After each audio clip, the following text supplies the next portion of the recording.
Fleming और right hand rule में वो करना था, ठीक है ना, Fleming right hand rule.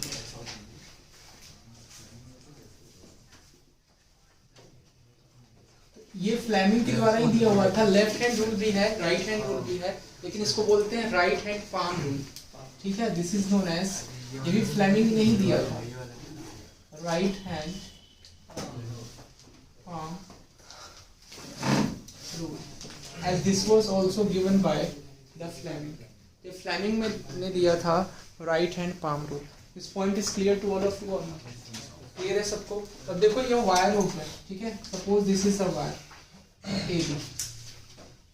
AB is a wire and a current is flowing from point A to B, ठीक है जी। तो वायर में जो है वो करंट फ्लो कर रहा है, कौन से पॉइंट से? पॉइंट A से पॉइंट B तक। तो पॉइंट A से पॉइंट B तक क्या कर रहा है? इसमें करंट फ्लो कर रहा है। क्लियर है सबको? तो पॉइंट A से पॉइंट B तक इसमें करंट फ्लो हो रहा है। तो अब देखो इस केस में अगर हमें इस पॉइंट पे मैग्नेटिक फील्ड फाइंड आउट करना है तो उसका डायरेक्शन क्या होगा, और इसके टुवर्ड्स में इधर जो है मैग्नेटिक फील्ड फाइंड आउट करना है तो इसका डायरेक्शन क्या होगा, ये आपको फाइंड आउट करना है। क्लियर है सबको? तो अब देखो इसमें point A two point B, direction किधर है करंट का? पॉइंट A से पॉइंट B के टुवर्ड्स में। तो इस केस में देखो इस पॉइंट पे मैग्नेटिक फील्ड, तो आपको क्या करना है, what you need to do, कि जो भी करंट का डायरेक्शन है तो करंट के डायरेक्शन में आपका थंब रखना है, ठीक है। You have to put your thumb in the direction of current, in the direction of current आपका क्या हो जाएगा? थंब, ठीक है जी। And your palm indicates the direction of magnetic field. तो यहाँ पे जो है पाम जो हो जाएगा वो आपका देगा डायरेक्शन ऑफ मैग्नेटिक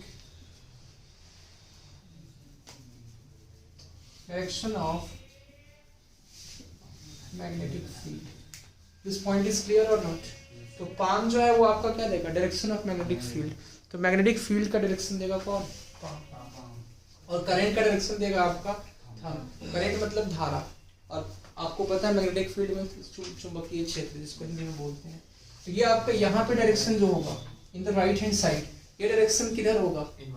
ठीक है। तो ये आपको देखो ये आपका करंट का डायरेक्शन है। तो करंट का डायरेक्शन है तो इस पॉइंट पे, पॉइंट P पे जो मैग्नेटिक फील्ड होगा उसका डायरेक्शन आपका हो जाएगा, you can say here direction क्या हो जाएगा?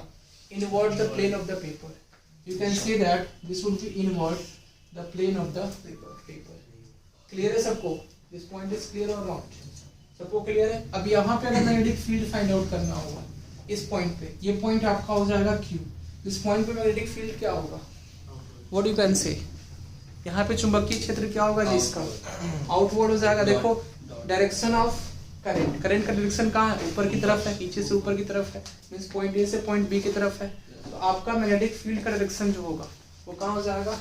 Outward the plane of the paper. तो ये डॉट जो है ना वो आपको दिखाता है outward the plane of the paper, outward the plane of the paper. और ये क्या हो जाएगा आपका?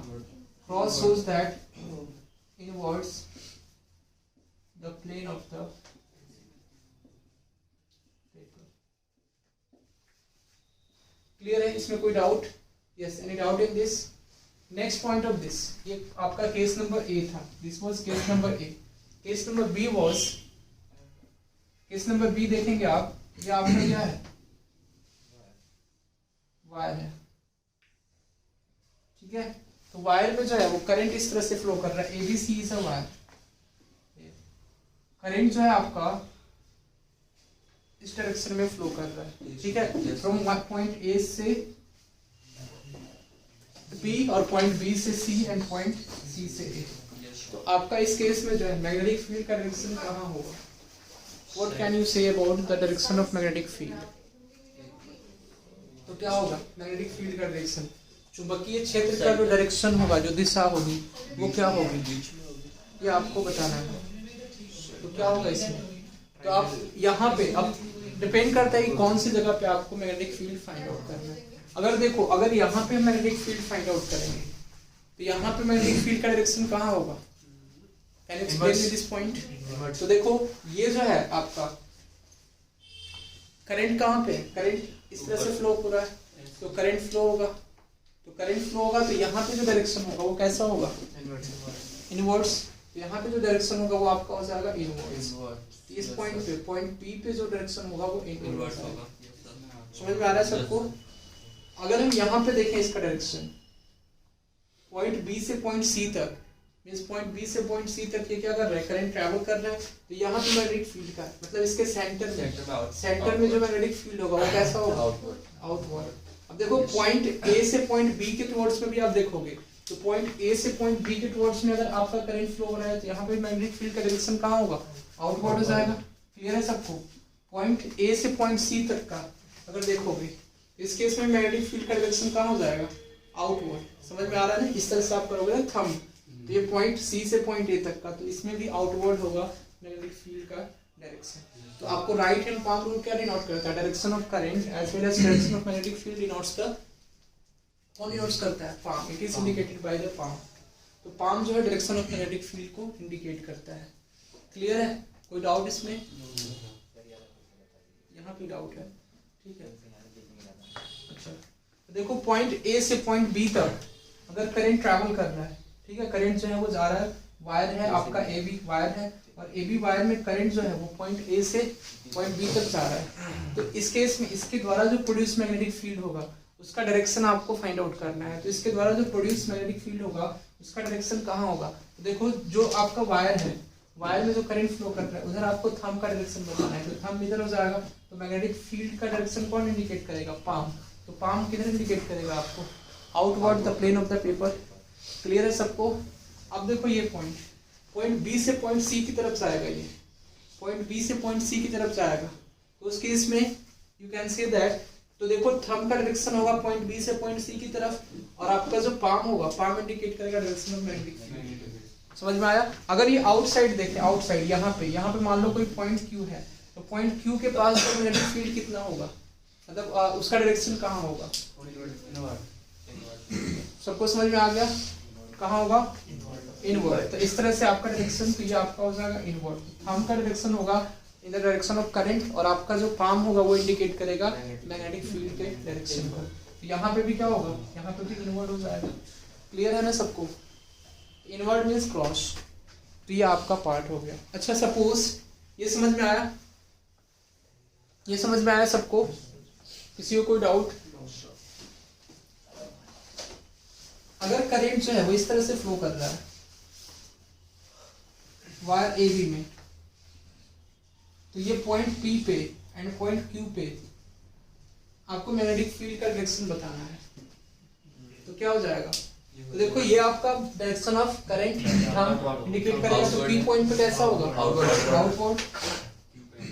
बी का डायरेक्शन जो होगा वो आउटवर्ड हो जाएगा, ठीक है ना। B is the magnetic field है। बी कैसा क्वांटिटी है, बताया था ना आपको पिछले क्लास में, वेक्टर है या स्केलर है, वेक्टर।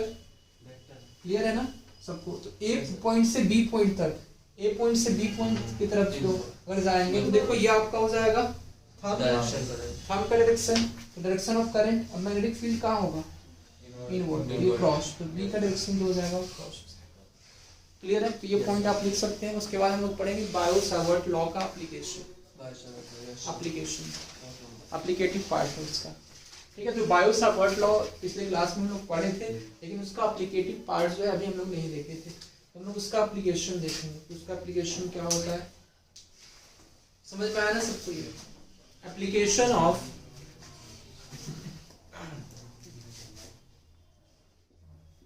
तो इस तरह से आपने देखा कि कैसे जो है Fleming right hand rule means right hand palm rule जो है कैसे हम अप्लाई कर सकते हैं। उसको राइट हैंड पाम रूल बोलते हैं, फ्लेमिंग कुछ नहीं बोलते, वो दिया हुआ था फ्लेमिंग के द्वारा ही, लेकिन राइट हैंड पाम रूल हम लोग बोलते हैं उसको।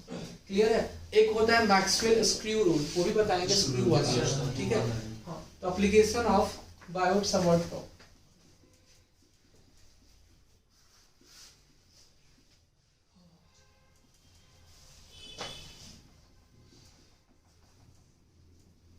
Application of Biot Savart law. तो आपने देखा था कि एक वायर है, current carrying wire A B, इसमें करंट फ्लो हो रहा है from point A to point B, ठीक है। इसके थ्रू मैग्नेटिक फील्ड आपको फाइंड आउट करना था इस पॉइंट पी पे। तो पॉइंट P पे मैग्नेटिक फील्ड आपको फाइंड आउट करना था। सपोज यहाँ से इस वायर का डिस्टेंस जो है आपका कितना दिया हुआ है, d डिस्टेंस लिया हुआ है, समझ में आ रहा है ना। तो ये जो परपेंडिकुलर डिस्टेंस है इस वायर का, वायर से इस पॉइंट का, वो क्या है आपका पॉइंट, मतलब कितना डिस्टेंस है, d दिया हुआ है, समझ में आ रहा है जी सबको। This is your wire AB, AB क्या है आपका वायर है, करंट फ्लो कर रहा है पॉइंट A से पॉइंट B तक। आपको P पॉइंट पे जो है मैग्नेटिक फील्ड फाइंड आउट करना था। तो देखो यहाँ से ये वायर है, इसका लेंथ आप मान लो L, तो length was given M, clear है सबको, length was given as L, this point is clear ना। L जो है, अगर हम पूछे आपसे एक क्वेश्चन ये कि इस वायर के ऊपर जो मैग्नेटिक फील्ड होगा वो क्या होगा, नहीं हम एक पॉइंट पे आपको मैग्नेटिक फील्ड बता रहे हैं, यहाँ पे पूछ रहे हैं कि पॉइंट P पे मैग्नेटिक फील्ड क्या होगा, ठीक है। तो अगर आपसे ये पूछा जाए कि इस वायर पे मैग्नेटिक फील्ड क्या होगा, if I am asking you to कि इस वायर पे मैग्नेटिक फील्ड क्या होगा, तो आपको पता है ना किसी भी वायर, करंट करेंट वायर के ऊपर, मतलब उसी पॉइंट पे वायर के अंदर जो है कोई मैग्नेटिक फील्ड नहीं होता है, ठीक है। तो itself on the wire the magnetic field would be zero, ठीक है। तो इस केस में मैग्नेटिक फील्ड इस वायर के ऊपर वो क्या हो जाएगा, वायर के ऊपर जो मैग्नेटिक फील्ड होगा वो जीरो हो जाएगा, B is equal to zero. You can write down कि जो magnetic field itself on the wire होगा, वायर के ऊपर इस तार के ऊपर ही जो होगा वो आपका क्या हो जाएगा, जीरो हो जाएगा। समझ में आ रहा है आपको समझ में आ रहा है, क्लियर है। अब देखो इस पे पॉइंट P पे डायरेक्शन होगा मैग्नेटिक फील्ड का, वो क्या होगा, देखो A टू B आपका क्या जा रहा है, करंट फ्लो हो रहा है, ये इनवर्ड डायरेक्शन में आपका पॉइंट B पे जो है वो मैग्नेटिक फील्ड का डायरेक्शन है, क्लियर है। अब देखो यहाँ पे मान लेते हैं कि कोई डिस्टेंस L पर आप DL लेंथ का जो है क्रॉस सेक्शन आपने लिया, पिछले क्लास में भी हम लोग देखे थे, और यहाँ से ये डिस्टेंस आपका है R, डिस्टेंस इज R, ये एंगल बना रहा है थीटा, ठीक है जी, ये एंगल बना रहा है कितना, थीटा। तो आपने DB, इस पॉइंट पे DB आपने पिछले क्लास में देखा था, ये पॉइंट पे क्या होगा मैग्नेटिक फील्ड DB, इस DL लेंथ के थ्रू, इस पॉइंट पॉइंट P पे हम लोग क्या फाइंड आउट कर रहे हैं मैग्नेटिक फील्ड, इसलिए कि DL लेंथ के थ्रू हम फाइंड आउट कर रहे हैं, अभी पूरा लेंथ L के थ्रू नहीं फाइंड आउट किया, हमने क्या किया DL लेंथ के थ्रू इस पॉइंट P पे मैग्नेटिक फील्ड फाइंड आउट कर रहे हैं, जो होगा DB। तो DB is equal to what you can write down, DB is equal to mu naught upon 4 pi I into DL sin theta upon r square, clear है सबको, किसी को कोई डाउट इसमें। तो अब देखो इसको जो है अब आइडियल साइन थीटा, तो ये DL लेंथ के द्वारा ये DB हुआ, लेकिन B अगर मैग्नेटिक फील्ड हमें फाइंड आउट करना हो L लेंथ के द्वारा, तो क्या करेंगे हम लोग, देखो ये हो जाता है आपका DB is equal to mu naught upon 4 pi, ठीक है, इनटू, अब देखो आइडियल साइन थीटा, तो इसको हम लोग चेंज करेंगे, ठीक है। तो ये क्या होता है R क्या होता है, व्हाट इज R, डिस्टेंस होगा, ये आपका डिस्टेंस होगा ना, ये R डिस्टेंस पे है, ये R स्क्वायर डिस्टेंस हो जाएगा, समझ में आ रहा है सबको। तो R स्क्वायर जो है आपका डिस्टेंस हो जाएगा, तो I इनटू, अब देखो DL साइन थीटा लिखना है, DL साइन थीटा, तो कैसे आपको इसको करना है, तो कैसे आप करेंगे, DL को अपन लिख लेंगे, तो आप डायरेक्टली इसको याद रख लो। देखो इसका प्रूफ जो है वो बोर्ड के एग्जाम में आता है, ठीक है एक्चुअली, लेकिन आपको इसमें प्रूफ नहीं आएगा इसका, कि DL इज इक्वल टू आप लिखोगे A tan थीटा, ठीक है, मैं sorry L is equal to A tan alpha, यहाँ पे इस एंगल को मानोगे alpha, L is equal to हो जाएगा A tan अल्फा, ठीक है। तो DL इज इक्वल टू हो जाएगा A sec square alpha into D alpha, ठीक है, ऐसे करके आप प्रूफ करते हैं, समझ में आ रहा है ना, इंटीग्रेशन। तो D alpha is equal to A sec square alpha into D alpha, तो ये आपका हो जाता है इंटीग्रेशन ऑफ, आप डायरेक्टली लिख लो integration of mu not I upon integration of cos theta into d theta, ठीक है जी, integration of cos theta into d theta. अब ये आपका हो जाएगा dB, समझ में आया ना। तो integration of cos theta into D theta. अब देखो यहाँ पे ध्यान दो, ट्राई टू अंडरस्टैंड हियर। अगर इसको हम पढ़ाते हैं पूरे वायर के थ्रू जो है इस पॉइंट पे हमें फाइंड आउट करना है, इस पूरे वायर के थ्रू, इस पूरे वायर के थ्रू जो है इस पॉइंट पे मैग्नेटिक फील्ड कितना होगा। तो ये पूरा एंगल आप सपोज कर लो, this angle is φ1 and this angle is φ2। तो कहां से कहां तक होगा सर? ये देखो ये एंगल क्या हो जाएगा, ये एंगल आपका नेगेटिव हो जाएगा, इसलिए कि ये क्या है, ये क्लॉकवाइज में होगा ना, समझ में आ रहा है। तो ये -φ2 से कहां तक, +φ1 तक। तो इसका इंटीग्रेशन हो जाएगा, you can say that dv is equal to mu naught I upon 4 pi। Clear है जी सबको? 4 pi, अच्छा इसमें d भी हो जाएगा, ठीक है ना। mu naught I upon 4 pi d into, अभी क्या हो जाएगा, कहां से कहां तक इंटीग्रेशन होगा, -φ1 से φ2 into cos theta d theta. इसका इंटीग्रेशन क्या हो जाएगा, ये हो जाएगा cos का हो जाएगा समझ में आ रहा है सबको, माइनस है। तो dv is equal to cos का इंटीग्रेशन क्या होता है, minus mu not I upon 4 pi d into cos theta का इंटीग्रेशन क्या हो जाएगा, माइनस sin थीटा, और ये हो जाएगा माइनस, और ये आपका हो जाएगा b, ठीक है। और ये हो जाएगा माइनस φ1 से φ2। तो this becomes b is equal to mu not I upon 4 pi d, और ये हो जाएगा आपका upper limit minus lower limit, ये हो जाएगा sin φ1, ठीक है, और माइनस प्लस हो जाएगा ना, यस सर। हाँ तो प्लस माइनस sin थीटा होता है प्लस sin φ2 हो जाएगा ना, ये कुछ, और सर जो माइनस sin थीटा है वो भी बना है माइनस sin φ2, अच्छा माइनस sin φ2 हो जा रहा है ये, एंड माइनस ये हो जाएगा ना, माइनस प्लस हो जाएगा। एक मिनट, माइनस φ2 से होगा ना, ये उल्टा हम लोग लिखते हैं, -φ2 से φ1 तक, कैसे -φ2 से φ1 तक, तो यहाँ पे भी ये हो जाएगा आपका -φ2 से φ1। तो this becomes minus theta φ1 minus of मतलब प्लस sin φ2। क्लियर है सबको? ये हो जाएगा आपका beta is p is equal to mu not I upon 4 pi d sin φ2 minus sin φ2। ये आ रहा है ना आपका, ठीक है, समझ में आया आपको? विदाउट ये पार्ट आप लिख सकते हैं। क्वेश्चन इसके ऊपर है, वो हम लोग कर लेते हैं, एक दो क्वेश्चन। सर जो ये जो 90 डिग्री बनेगा थोड़ा उसमें एंगल में बनेगा जो डायग्राम है, किसमें?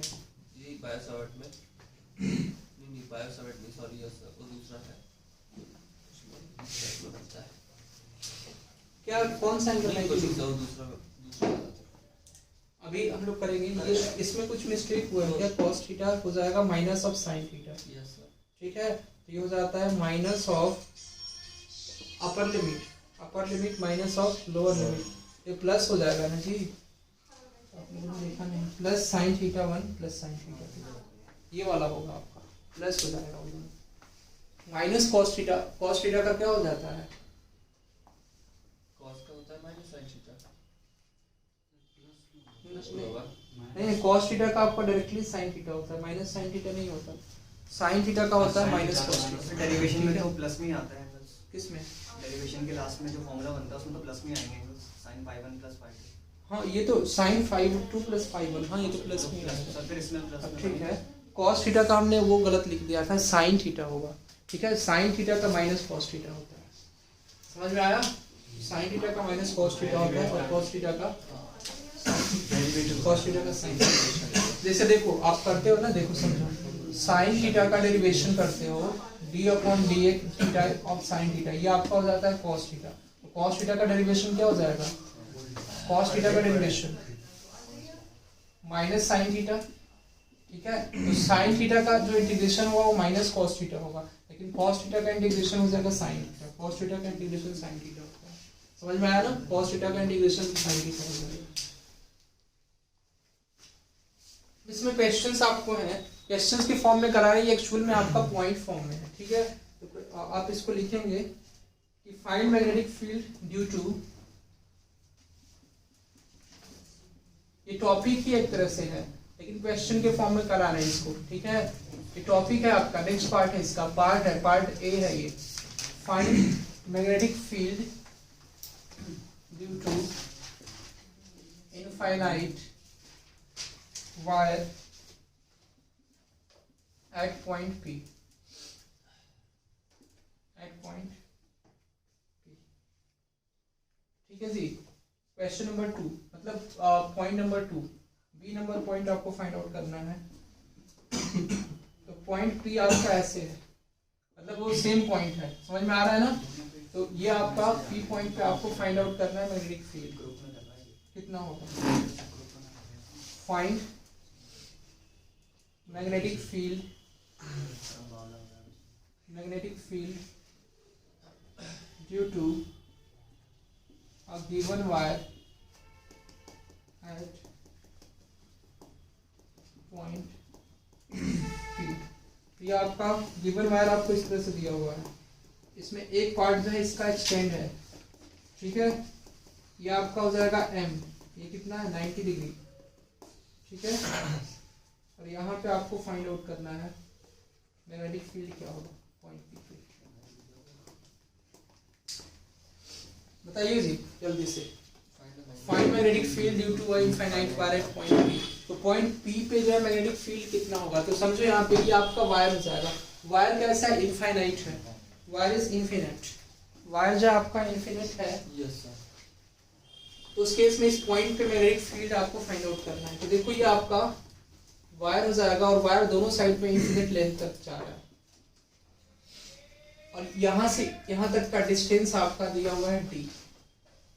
सेम डिस्टेंस आपको फाइंड आउट करना है, सेम डिस्टेंस D दिया हुआ है, इसमें करंट आपका फ्लो हो रहा है I, current small I flow हो रहा है। तो आपको इस पॉइंट P पर जो है मैग्नेटिक फील्ड फाइंड आउट करना है B। B की वैल्यू क्या होगी, B आपका इनवर्ड होगा as all of you know. B की वैल्यू क्या होगी वो आपको फाइंड आउट करना है। तो देखो ये इनफाइनाइट लेंथ का है, तो थीटा फाई1 जो है, अगर ये B फिक्स है मींस पॉइंट A से पॉइंट B तक अगर लेंथ ऑफ वायर फिक्स है तो आपका क्या हो जाएगा एंगल फाई1 और एंगल हो जाएगा फाई2। लेकिन यहाँ पे एंगल कितना होगा, यहाँ पे आपका ये इनफाइनाइट होगा तो ये 90 डिग्री एंगल हो जाएगा, क्लियर है। तो एंगल 90 डिग्री हो जाएगा means phi one is equal to 90 degree, clear है जी सबको। और फाई2 नीचे भी इनफाइनाइट लेंथ का है दोनों साइड में, तो ये भी फाई2 भी आपका कितना हो जाएगा 90 डिग्री, समझ में आया सबको। तो B इज इक्वल टू क्या हो जाएगा, मैग्नेटिक फील्ड क्या हो जाएगा इस पॉइंट पे, mu naught into I upon 4 pi D into sin θ1, sin θ1 means sin 90 plus sin 90, this becomes mu not I upon 2 pi D। Direct exam में आपको क्वेश्चन पूछा जाता है कि find magnetic field due to infinite wire at point P, ठीक है। तो the magnetic field due to infinite wire at point P, clear है। किसी को कोई डाउट इसमें, कोई किसी को डाउट समझ में आया ना। Next point of this, find magnetic field due to a given wire at point P। अब क्या हो जाएगा इस पॉइंट P पे आपको, तो देखो एक वायर आपका फिक्स है, एक वायर क्या है फिक्स है और इसका एंगल आपको मान लो थीटा दिया हुआ है, ठीक है जी। तो और एक वायर जो आपका इनफाइनाइट लेंथ का है, तो इस केस में इस पॉइंट पे मैग्नेटिक फील्ड क्या होगा, तो इसका डायरेक्शन हो जाएगा आपका इनवर्ड एंड इस पॉइंट पे मैग्नेटिक फील्ड क्या होगा जी, what can you comment about the magnetic field at this point. तो सेम एज आपका फाई1 कितना हो जाएगा। अब देखो ये मैग्नेटिक, ये आपका क्या इनफिनिट वायर है, इनफिनिट वायर है तो इनफिनिट तक जाएगा, तो फाई1 आपका हो जाएगा 90 डिग्री, क्लियर है। फाई2 कितना हो जाएगा, फाई2 इफ यू टॉक अबाउट फाई2 तो फाई2 आपका हो जाएगा थीटा, समझ में आ रहा है। तो B means magnetic field, magnetic field at this point is mu naught into I, mu naught into I into upon 4 pi D, distance है आपका D, तो 4 पाई D इनटू sin θ1, तो sin θ1 क्या है आपका फाई1, sin phi 1 means sin 90 degree and plus sin theta. Clear है? तो this becomes mu naught I upon 4 pi d 1 plus into 1 plus sin sin theta. तो ये आपका जो है वो मैग्नेटिक फील्ड हो जाएगा इस पॉइंट P तक। सर ऊपर की तरफ मतलब इनफिनिट है। हाँ, ऊपर जो है ना इसका अपोर्ड जो है इन्फिनिट है और नीचे जो है ये थीटा एंगल बना रहा है। क्लियर है ना सबको? आई थिंक इसमें कोई डाउट नहीं होना चाहिए। कोई डाउट है इसमें? Yes, you have any doubt in this? आपको कोई डाउट? ओके, तो इसको लिख लीजिए सब लोग।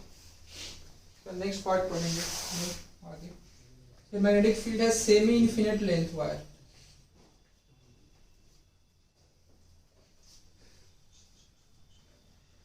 Semi infinite length wire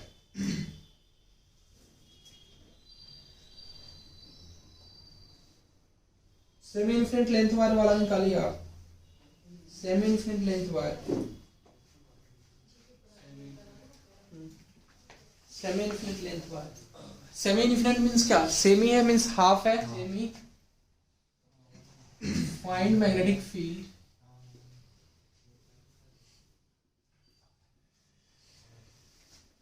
due to semi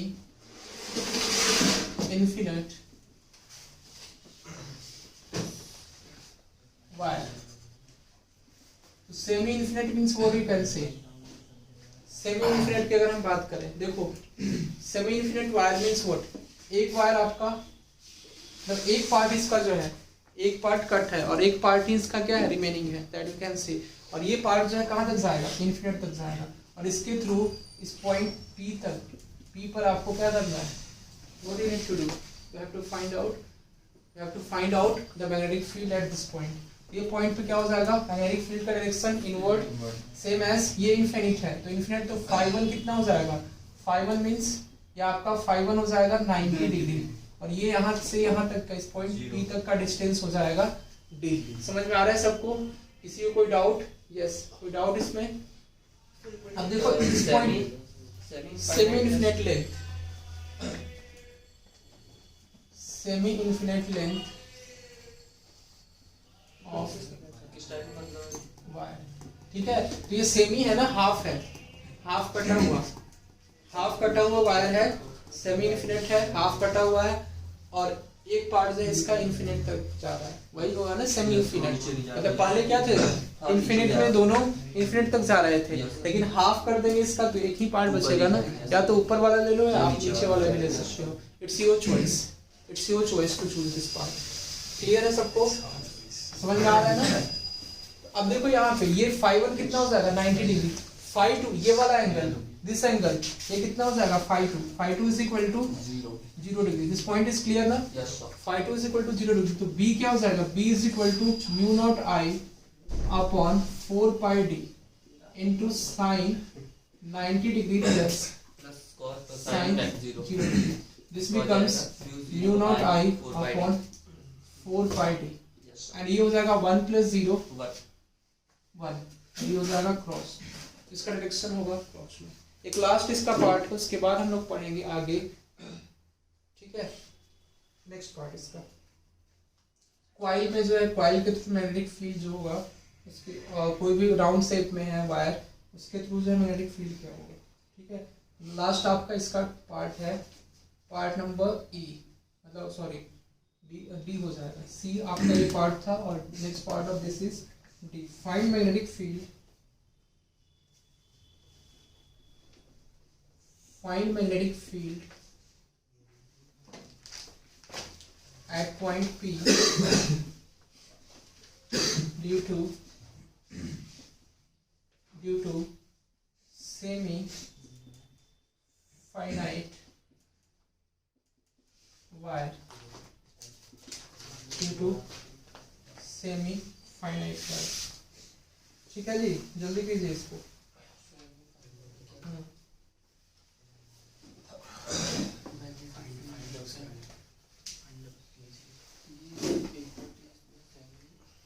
जल्दी कीजिए इसको, इस पार्ट को। Find magnetic field at point P due to semi finite wire. ये क्वेश्चन आपको बस पूछा जाता है कि मैग्नेटिक फील्ड क्या होगा, उसका मैग्नीट्यूड बस दे दिया जाता है क्वेश्चन में।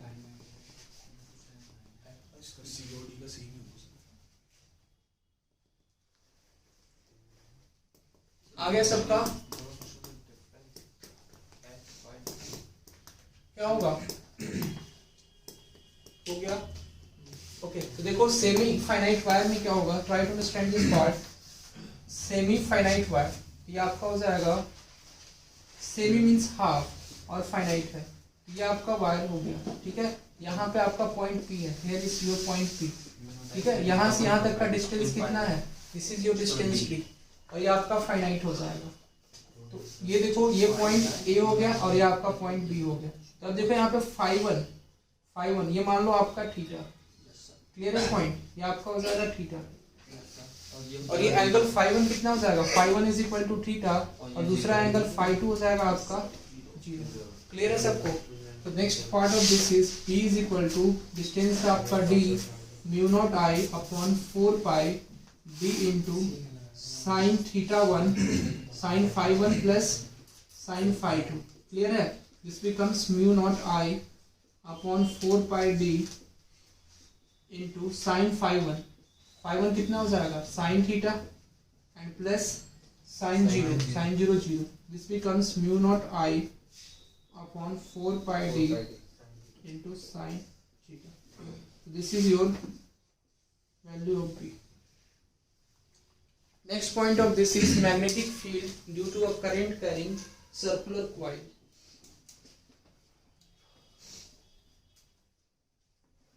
Field due to current carrying circular coil, ठीक है। तो सर्कुलर कॉइल के थ्रू जो है मैग्नेटिक फील्ड क्या होगा, ये भी आपको पूछा जाता है। अब देखो यहाँ पे सर्कुलर कॉइल, तो सर्कुलर कॉइल होगा तो कॉइल में जैसे फॉर एग्जांपल मोटर में भी आपके कॉइल होते हैं, ट्रांसफार्मर में भी कॉइल होते हैं, तो उसके थ्रू जो मैग्नेटिक फील्ड होगा वो आपको पूछा जा रहा है यहाँ पे। तो कॉइल में देखो नंबर ऑफ टर्न्स 1 हो सकते हैं, 1 भी हो सकते हैं या n भी हो सकते हैं।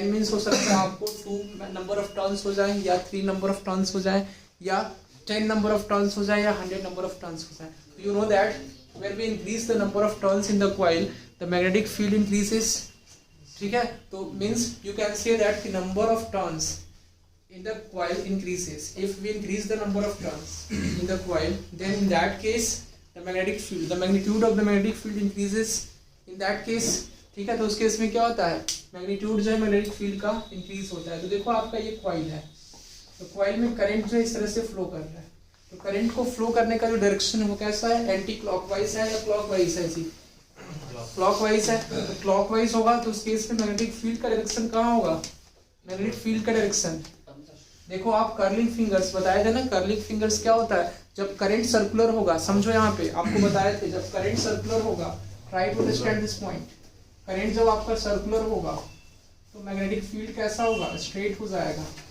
मैग्नेटिक फील्ड कैसा होगा जी, मैग्नेटिक फील्ड जो होगा वो आपका स्ट्रेट होगा। करंट में सर्कुलर अगर वायर में फ्लो कर रहा है तो मैग्नेटिक फील्ड स्ट्रेट होगा। अगर मैग्नेटिक फील्ड स्ट्रेट है, ठीक है, तो उस केस में करंट जो है वो सर्कुलर होगा। अगर करंट कोई स्ट्रेट वायर में फ्लो कर रहा है तो मैग्नेटिक फील्ड कैसा होगा, सर्कुलर होगा, ठीक है जी। करंट अगर समझ लो यहाँ पे करंट अगर स्ट्रेट होगा उस केस में मैग्नेटिक फील्ड जो होगा वो क्या हो जाएगा आपका, सर्कुलर हो जाएगा। मैग्नेटिक फील्ड जो होगा आपका ये हो जाएगा circular. This point is clear to all of you और नॉट, सबको समझ में आ रहा है पॉइंट। तो मैग्नेटिक फील्ड आपका सर्कुलर हो जाएगा जब करंट जो है स्ट्रेट होगा। तो अब मैग्नेटिक फील्ड आपको फाइंड आउट करना है। तो suppose number of turns n is equal to 1, इसमें एक ही टर्न्स दिए हुए हैं, तो उस केस में मैग्नेटिक फील्ड यहाँ पे जो होगा वो आपका इनवर्ड द सेंटर, ये क्रॉस हो जाएगा, ठीक है, सेंटर पे आएगा। इसका मैग्नेटिक फील्ड कहाँ होगा, इस करंट कैरिंग कॉइल का सेंटर पे, और सेंटर पे कहाँ होगा, इनवर्ड में होगा। समझ में आ रहा है सबको, इनवर्ड द सेंटर पे इनवर्ड होगा। तो B मैग्नेटिक फील्ड की जो मैग्नीट्यूड होगी वो क्या हो जाएगी, B is equal to mu not I upon 2R। Suppose I is the current flowing in this wire, I is the what, I is here the current flowing in this circular coil। इस circular coil में जो है जो current flow हो रहा है वो आपका क्या हो जाएगा I, and what about R, R is the radius, r is the radius of the circular coil. सबको समझ में आ रहा है ना जी? Radius of the circular coil. तो you can say that r is equal to radius of the circular coil and mu naught I. I is the current flowing in that coil. अगर मान लो number of turns n हो जाए, if number of turns is equal to n, this is your case number 1. ये आपका case number 1 हो गया, समझ में आया? Case number 2.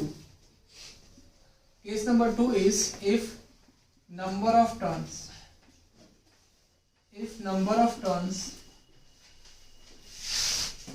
is equal to n. अगर number of turns n हो जाएंगे तो b क्या हो जाएगा? b is equal to mu naught n into I upon 2r. ये आपका n हो जाएगा उसमें. तो मैग्नेटिक फील्ड देखो डायरेक्टली प्रोपोर्शनल है n के, समझ में आ रहा है? तो you can say that from here magnetic field is directly proportional to n. ये आप देखो यहाँ पे नंबर ऑफ टर्न्स जो है आपके कितने हो जाएंगे यहाँ पे n. तो इस तरह से कॉइल हो जाएगा और कॉइल हो जाएगा इस तरह से. आपका नंबर ऑफ टर्न्स इसमें n है और करंट इस तरह से आपका हो रहा है. तो मैग्नेटिक फील्ड का डायरेक्शन जो होगा वो इनवर्ड होगा, inward the plane of the paper. Clear है? और n नंबर ऑफ टर्न्स होंगे यहाँ पे, n नंबर ऑफ टर्न्स होंगे. तो उस केस में आपका मैग्नेटिक फील्ड हो जाएगा B is equal to mu nought n I. तो B is directly proportional to n. Means magnetic field जो है वो किसके डायरेक्टली प्रोपोर्शनल है? n के नंबर ऑफ टर्न्स के. तो अगर बोलेंगे कि आपका if number of turns increases, if number of turns in the coil increases, ठीक है, तो then the magnetic field, the strength of the magnetic field, the strength of magnetic field increases. उस केस में क्या होता है? स्ट्रेंथ जो होगा मैग्नेटिक फील्ड का वो इंक्रीज हो जाएगा. तो नंबर ऑफ टर्न्स अगर हम इंक्रीज कर रहे हैं तो स्ट्रेंथ क्या होगा मैग्नेटिक फील्ड का? इंक्रीज हो जाएगा. समझ में आया सबको? किसी को कोई डाउट इसमें? किसी को कोई डाउट इस पार्ट में? यस. इसको आप लिख लीजिए. Write down all this fast.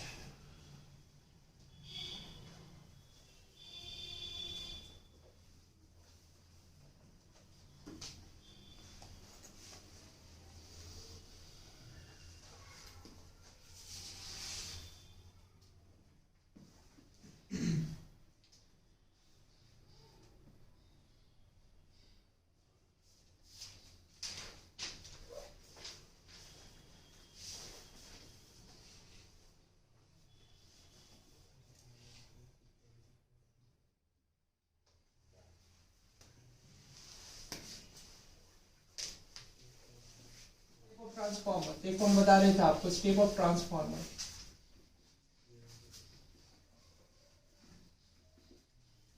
Step of transformer में क्या होता है? There are two coils present in the transformer. Transformer किसके ऊपर वर्क करता है?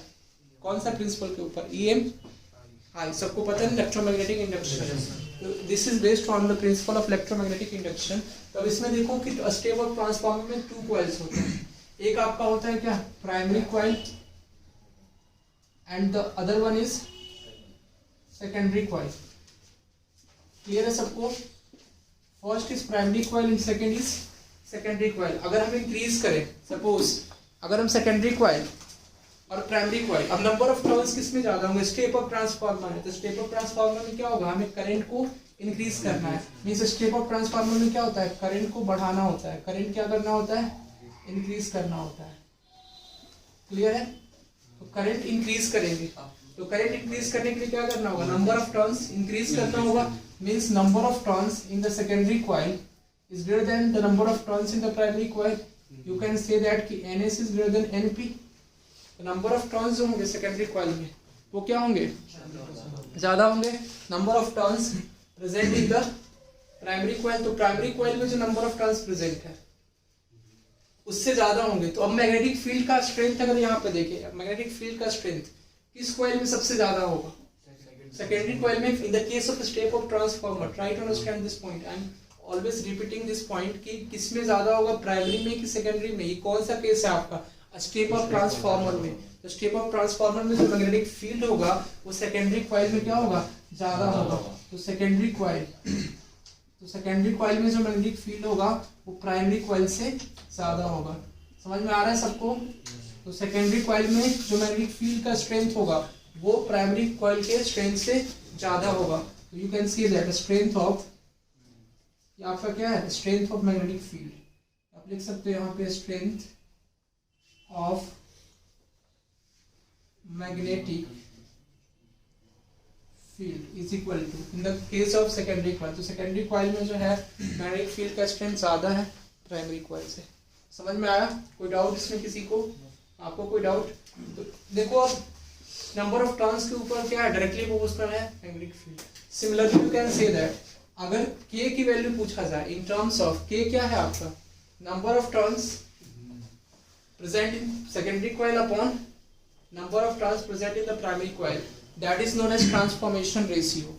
ट्रांसफॉर्मेशन रेशियो हम आपको बताया था ना पिछले क्लास में, जब बताए थे आपको ट्रांसफॉर्मर का थोड़ा सा कॉन्सेप्ट दिए थे, तो उस टाइम आपको बताया था कि k इज ग्रेटर देन 1, ठीक है, और k इज लेस देन 1 होता है। स्टेप अप ट्रांसफार्मर में हमें वोल्टेज इंक्रीज करना होता है। वोल्टेज क्या करना होता है, वोल्टेज इंक्रीज करना होता है। तो वोल्टेज हम इंक्रीज करते हैं कैसे, नंबर ऑफ टर्न्स को बढ़ा के। सिमिलरली स्टेप डाउन ट्रांसफार्मर की अगर बात करो,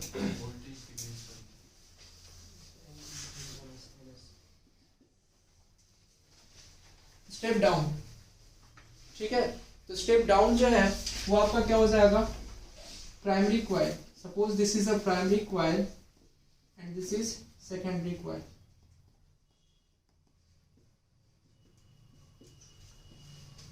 Np is the number of turns present in the primary coil and Ns is the number of turns present in the secondary coil. Let us suppose this कि Ns जो है वो number of turns है जो present है किसमें, secondary coil में, और Np जो है आपका number of turns present है किसमें, primary coil में।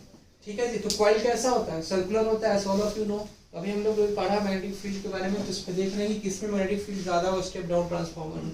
तो स्टेप डाउन ट्रांसफार्मर में अब देखो प्राइमरी कॉइल में नंबर ऑफ टर्न्स क्या है, ज्यादा है, सेकेंडरी कॉइल में क्या है, नंबर ऑफ टर्न्स कम है। समझ में आ रहा है ना सबको? Number of turns present in the primary coil is greater than the number of turns present in the secondary coil. Clear सबको? तो नंबर ऑफ टर्न्स जो प्राइमरी कॉइल में प्रेजेंट है वो सेकेंडरी कॉइल से क्या है, ज्यादा है।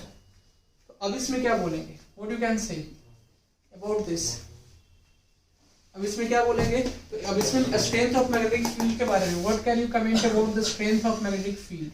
अगर स्ट्रेंथ ऑफ मैग्नेटिक फील्ड आप देखोगे, strength of magnetic field you can से, तो देखो किसमें नंबर ऑफ टर्न ज्यादा है, प्राइमरी कॉइल में, तो मैग्नेटिक फील्ड इसमें क्या होगा, ज्यादा होगा। तो BS is greater than BP is greater than BS, मतलब आपका मैग्नेटिक फील्ड जो होगा प्राइमरी कॉइल में उसका स्ट्रेंथ क्या होगा, सेकेंडरी कॉइल से ज्यादा होगा।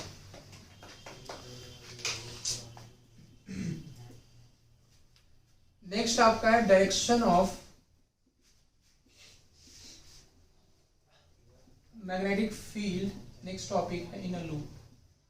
तो लूप में जो डायरेक्शन ऑफ मैग्नेटिक फील्ड होगा उसको हम लोग देखेंगे। तो देखो कैसे लूप कैसे बनता है आपका, ये हो जाएगा, यहाँ पे आपको मैग्नेटिक फील्ड बताना है, ये पॉइंट ए से पॉइंट बी तक हो गया, this is your you have to tell here the magnetic field। तो क्या हो जाएगा magnetic field, try to understand this part। तो अगर करंट इसमें इस तरह से मूव कर रहा है, current is moving in this direction, आपका मैग्नेटिक फील्ड बताना है at this point also, point P, point Q and this point also।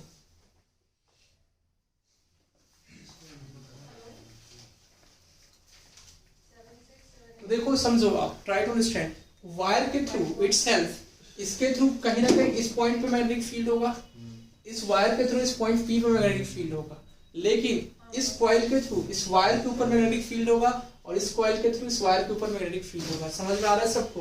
This point is clear to all of you और नॉट? क्लियर है? तो ये देखो, ये आपका करंट I इसमें भी फ्लो कर रहा है, करंट I क्या कर रहा है, इसमें भी फ्लो कर रहा है।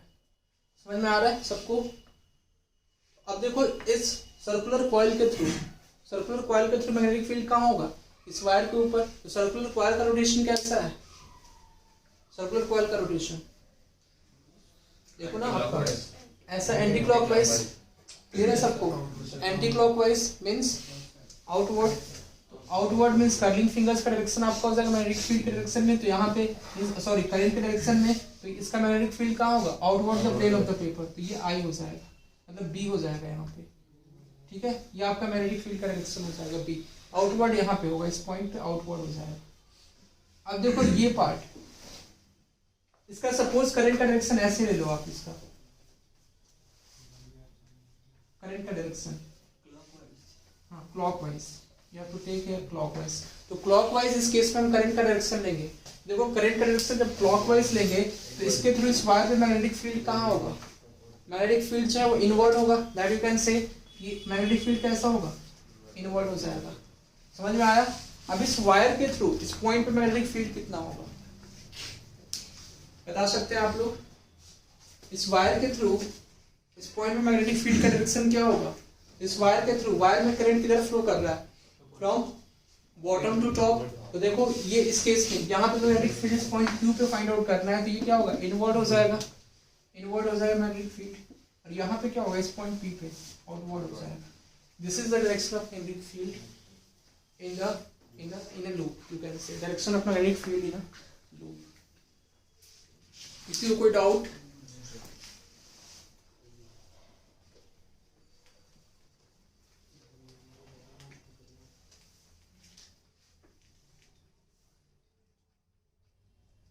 समझ में आ गया। Next point is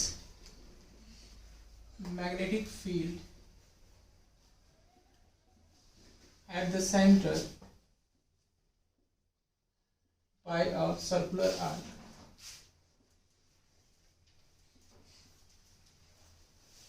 by a circular arc, तो सेंटर पे जो मैग्नेटिक फील्ड होगा किसी भी सर्कुलर आर्क के द्वारा वो आपको फाइंड आउट करना है, ठीक है। तो सर्कुलर आर्क के द्वारा, तो ये आपका देखो ये आपका सर्कुलर आर्क हो गया। Suppose this is your circular arc है। ये सर्कुलर आर्क का में जो है वो करंट कितना फ्लो हो रहा है, ये आई करंट, सपोज ये आपका आई करंट फ्लो हो रहा है, ठीक है जी। एंगल कितना हो रहा है, एंगल मान लेते हैं अल्फा है, रेडियस इसका कितना है आर है। तो ये आई करंट के द्वारा जो है यहाँ पे मैग्नेटिक फील्ड कैसा होगा, तो देखो ये सर्कुलर आर्क है। तो अब देखो ये कर्लिंग फिंगर्स का जो डायरेक्शन होगा वो आपका मैग्नेटिक फील्ड के डायरेक्शन में होगा। तो देखो ये कर्लिंग फिंगर्स हैं, तो इस तरह से मूव करेंगे तो इस पॉइंट P पे, ये पॉइंट आपका P हो गया, इस पॉइंट P पे मैग्नेटिक फील्ड का डायरेक्शन किधर होगा, जिससे पूछेंगे वही बोलेगा।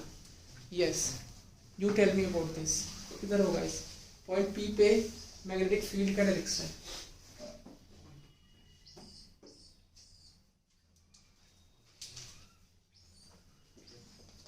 यस, किस पॉइंट पे होगा,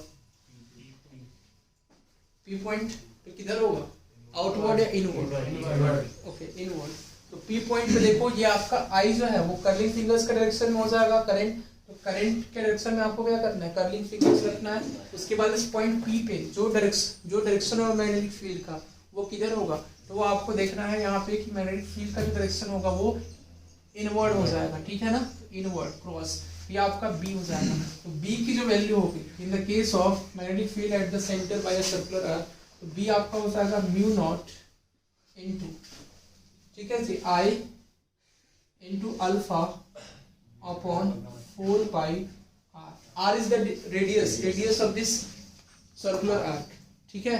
तो r हो जाएगा आपका radius of this circular arc. This you can write down, B is equal to mu not I into alpha upon 4 pi r। समझ में आया सबको। नेक्स्ट देख लो, इसके बाद है हमारा मैग्नेटिक फोर्स।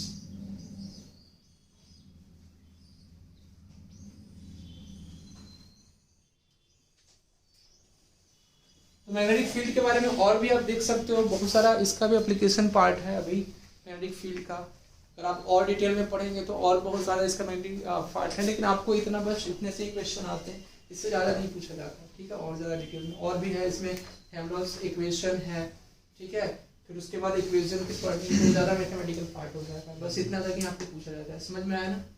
कोई डाउट इसमें? Next is magnetic force. Magnetic force is Fm। तो Fm जो है, जैसे देखो कोई भी पार्टिकल, जैसे इलेक्ट्रॉन जो है मूव करता है around the nucleus of an atom, तो किसी भी एटम के न्यूक्लियस के अराउंड अगर इलेक्ट्रॉन मूव करता है, इलेक्ट्रॉन इज व्हाट? इलेक्ट्रॉन आपका हो जाएगा एक चार्ज पार्टिकल है। तो इलेक्ट्रॉन जो है जब मूव करेगा तो इसमें क्या होता है? कूलम्बिक फोर्स भी लगता है। तो चार्ज पार्टिकल का जब मूवमेंट होगा तो चार्ज पार्टिकल इलेक्ट्रिक फील्ड भी जनरेट करता है। जब भी चार्ज पार्टिकल मूव करेगा तो वो इलेक्ट्रिक फील्ड भी जनरेट करता है as well as magnetic field भी जनरेट करता है। समझ में आ रहा है ना? तो इलेक्ट्रिक फील्ड के थ्रू जो है, इलेक्ट्रिक फील्ड के थ्रू इसका जो है वो आपका क्या होगा? कूलम्बिक फोर्स लगेगा। F is equal to K into Q1 Q2 upon R square. K की वैल्यू होती है आपकी 1/4 pi epsilon naught. All of you know about this I think. तो जब ये आपका चार्ज पार्टिकल रेस्ट में था तब भी तो कूलम्बिक फोर्स लगेगा, इलेक्ट्रोस्टैटिक फोर्स ऑफ अट्रैक्शन। जो कूलम्बिक फोर्स ऑफ अट्रैक्शन होगा किसके बीच में? इलेक्ट्रॉन और न्यूक्लियस के बीच में, because proton is present in the nucleus of the atom. As all of you know about this, proton जो है वो न्यूक्लियस में प्रेजेंट होता है किसी भी एटम में, and proton is a charge particle. Proton क्या होता है? आपका चार्ज पार्टिकल होता है। तो ये प्लस चार्ज है और ये क्या है? माइनस चार्ज है। दोनों में क्या होगा? फोर्स ऑफ अट्रैक्शन होगा। तो ये आपका कूलम्बिक फोर्स ऑफ अट्रैक्शन हो जाएगा। ये आपका चार्ज पार्टिकल्स हैं इसमें। क्लियर है सबको? तो ये आपका F is equal to K Q1 Q2 upon R square. अब देखो जब ये चार्ज पार्टिकल मूव करेगा, तो जब भी कोई चार्ज पार्टिकल मूव करता है तो इसमें क्या होता है? आपका magnetic force means magnetic force आपका क्या होता है? इंड्यूस हो जाता है। तो Fm मैग्नेटिक फोर्स हो जाएगा आपका Q into V cross B। Next class में पढ़ेंगे, ठीक है? अभी टाइम में तो QV क्रॉस B, ये आपका हो जाएगा QV cross B। Magnetic force क्या है आपका? QV साइन थीटा इसको बोलते हैं। मैग्नेटिक फोर्स एक वेक्टर क्वांटिटी है। क्लियर है सबको? तो ये V क्रॉस B होता है। बताएंगे नेक्स्ट क्लास में Q क्या है, V क्या है और B क्या है। ओके, तो in the next class will discuss the next part of this.